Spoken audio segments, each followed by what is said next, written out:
ಇನ್ನು ವಿಧಾನಸಭೆಯ Channapatna by election ಅದರಲ್ಲಿ ಕಾಂಗ್ರೆಸ್ ಜಯಬೇರಿಯನ್ನು ಬಾರಿಸಿತ್ತು. ಈಗ ಚನ್ನಪಟ್ಟಣ ಕೃತಜ್ಞತಾ ಸಮಾರಂಭವನ್ನು ಹಮ್ಮಿಕೊಳ್ಳಲಾಗಿತ್ತು. ಅಲ್ಲಿ ಡಿಸಿಎಂ ಡಿಕೆ ಶಿವಕುಮಾರ್ ಅವರು ಭಾಷಣ ಮಾಡಿದ್ದಾರೆ. ಭಾಷಣ ಮಾಡೋ ಸಂದರ್ಭದಲ್ಲಿ ಜೆಡಿಎಸ್ ಕಾರ್ಯಕರ್ತರಿಗೆ ಓಪನ್ ಆಫರ್ ಅನ್ನು ಕೊಡ್ತಾ ಇದ್ದಾರೆ ಡಿಕೆ ಶಿವಕುಮಾರ್. ಏನಂತ?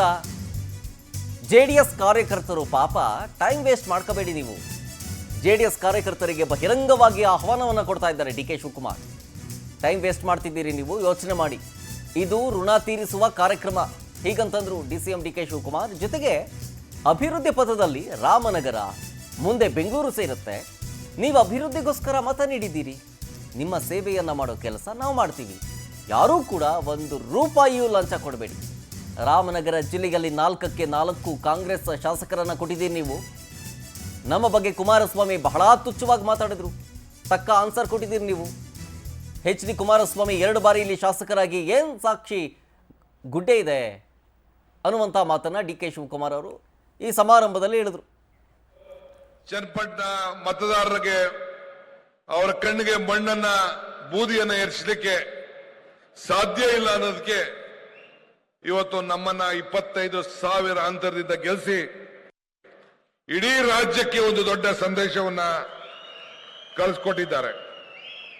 ಇವತ್ತು ನನ್ನ ಮೇಲೆ, ಈ ಡಿಕೆ ಶಿವಕುಮಾರ್ ಮೇಲೆ, ಸಿದ್ದರಾಮಯ್ಯನವ್ರ ಮೇಲೆ ನಂಬಿಕೆಯನ್ನು ಇಟ್ಟು ಈ ಗ್ಯಾರಂಟಿ ಯೋಜನೆಗಳು ಮತ್ತು ಅಭಿವೃದ್ಧಿ ಮೇಲೆ ನಂಬಿಕೆಯನ್ನು ಇಟ್ಕೊಂಡು ಇವತ್ತು ಅನೇಕರು ಮತದಾರವನ್ನು ಕೊಟ್ಟಿದ್ದಾರೆ.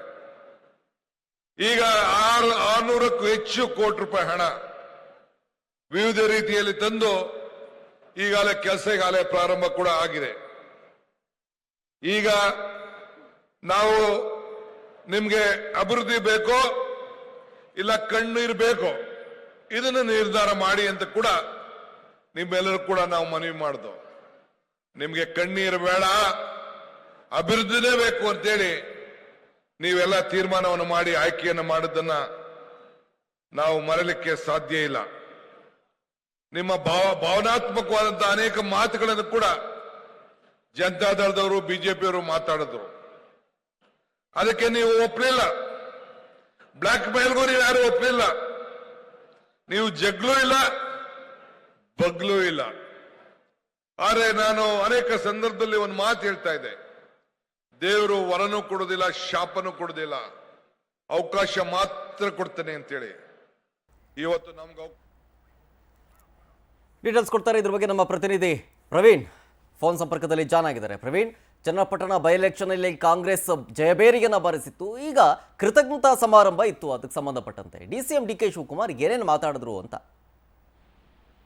ಖಂಡಿತ ಶರತ್, ಏನೋ ಚನ್ನಪಟ್ಟಣ ಉಪಚುನಾವಣೆಯಲ್ಲಿ ಕಾಂಗ್ರೆಸ್ನ ಅಭ್ಯರ್ಥಿ ಸಿಪಿ ಯೋಗೇಶ್ವರ್ ದೊಡ್ಡ ಮಟ್ಟದ ಗೆಲುವನ್ನ ಸಾಧಿಸಿದ್ರು. ಆ ನಿಟ್ಟಿನಲ್ಲಿ ಮತದಾರರಿಗೆ ಒಂದ್ ಜೊತೆಗೆ ಪಕ್ಷದ ಕಾರ್ಯಕರ್ತರು ಯಾರೆಲ್ಲ ಚುನಾವಣೆಗೆ ದುಡಿದಿದ್ದಂತಾರೋ ಅಂತವ್ರಿಗೆಲ್ಲ ಒಂದು ಕೃತಜ್ಞತೆಯನ್ನ ಹಮ್ಕೋಬೇಕು ಅಂತೇಳಿ ಇವತ್ತೊಂದು ಬೃಹತ್ ಸಮಾವೇಶನ ಹಮ್ಮಿಕೊಂಡಿದ್ರು. ಆ ಸಮಾವೇಶದಲ್ಲಿ ಡಿಕೆ ಶಿವಕುಮಾರ್ ಕೂಡ ಒಂದಷ್ಟು ವಿಚಾರಗಳನ್ನ ಮಾತನಾಡಿರುವಂತದ್ದು. ಬಹಳ ಪ್ರಮುಖವಾಗಿ ಕುಮಾರಸ್ವಾಮಿ ವಿರುದ್ಧ ಸಾಕಷ್ಟು ವಾಗ್ದಾಳಿಯನ್ನ ನಡೆಸಿರುವಂತದ್ದು. ಅಂದ್ರೆ ಹಿಂದೆ 2 ಬಾರಿ ಕುಮಾರಸ್ವಾಮಿ ಅವರು ಈ ಕ್ಷೇತ್ರದ ಶಾಸಕರಾಗಿದ್ರು, ಆದ್ರೆ ಯಾವುದೇ ರೀತಿಯ ಅಭಿವೃದ್ಧಿ ಕೆಲಸಗಳಾಗ್ಲಿಲ್ಲ.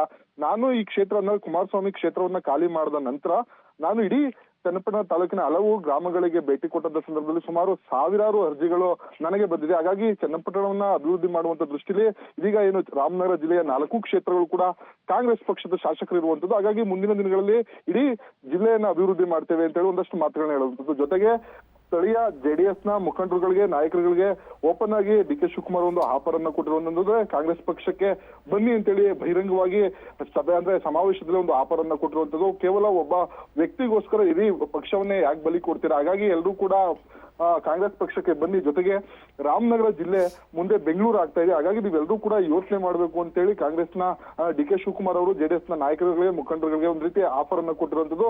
ಇವೆಲ್ಲವೂ ನೋಡೋದಾದ್ರೆ ಹಳೆ ಮೈಸೂರು ಭಾಗದಲ್ಲಿ ಡಿಕೆ ಶಿವಕುಮಾರ್ ಮತ್ತಷ್ಟು ಕಾಂಗ್ರೆಸ್ ಅನ್ನ ಸದೃಢಗೊಳಿಸಬೇಕು, ಜೊತೆಗೆ ಇಲ್ಲಿನ ಜೆಡಿಎಸ್ ಮುಖಂಡರುಗಳನ್ನ, ನಾಯಕರುಗಳನ್ನ ಕಾಂಗ್ರೆಸ್ ಪಕ್ಷಕ್ಕೆ ಸೆಳಿಬೇಕು ಅನ್ನೋ ಒಂದಷ್ಟು ಚಿಂತನೆಗಳನ್ನ ನಡೆಸಿರುವಂತದ್ದು. ಇವತ್ತು ಕೃತಜ್ಞತಾ ಸಮಾವೇಶದಲ್ಲಿ ಕುಮಾರಸ್ವಾಮಿ ವಿರುದ್ಧ ಮಾತನಾಡುವಂತ ಭಾಷಣದಲ್ಲಿ ಈ ಎಲ್ಲವನ್ನೂ ನೋಡೋದೇ ಗೊತ್ತಾಗುವಂತದ್ದು. Sharath. Okay, thank you Praveen ಡೀಟೇಲ್ಸ್ಗಾಗಿ.